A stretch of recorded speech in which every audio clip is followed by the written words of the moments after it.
যে আমার নবীজি কোমর বেঁধে নামতেন।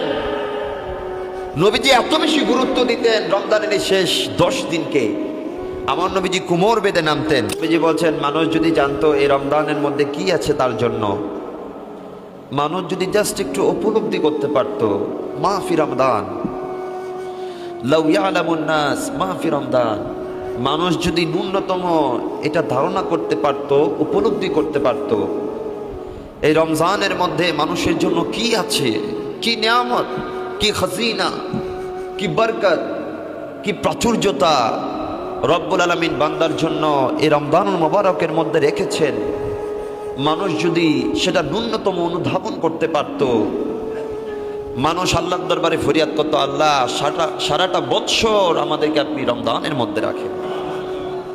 সো এই রমজানের শেষ দশকের গুরুত্ব অনেক বেশি, কারণ আমার নবীজি রমজানের শেষ দশকের যেই বেজুর রাত্রি আছে, ওই বেজুর রাত্রির মধ্যে আমাদেরকে লাইলাতুল কদর তালাশ করার জন্য বলেছেন।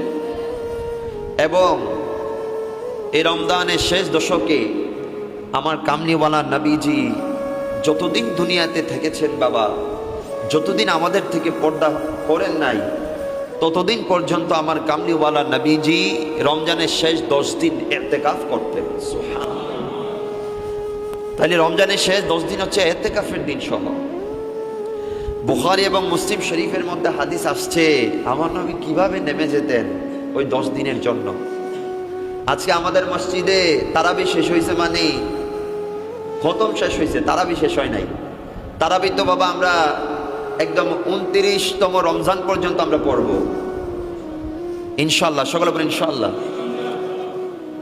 তো আমাদের ইবাদতের পরিমাণটা আরো বাড়িয়ে দিতে হবে, কারণ শেষের 10 দিনে আরো বেশি নিয়ামত আল্লাহ আমাদের জন্য রেখেছেন। বুখারী এবং মুসলিম শরীফের হাদিসের মধ্যে আসতেছে যে কানা রাসূলুল্লাহি, সকলে বলেন সাল্লাল্লাহু আলাইহি ওয়াসাল্লামা, ইযা দাখালাল আশরু শাদ্দা মিজারাহু ওয়া আহইয়া লাইলাহু ওয়া আইকাযা আহলাহু। জোরে বলেন সুবহানাল্লাহ।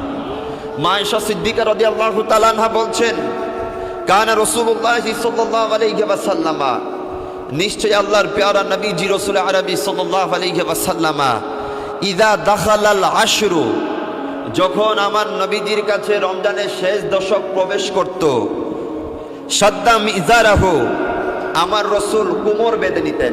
জুড়ে বলেন, আমরা বলি না কোমর বেঁধে লাগছে একদম, হ্যাঁ এটা হতেই হবে কাজটা, এই জন্য কোমর বেঁধে নামছে, আমরা বলি কি বলি না? তা আমার নবী আগে আগে আমাদেরকে এটা শিক্ষা দিচ্ছেন যে আমার নবীজি কোমর বেঁধে নামতেন।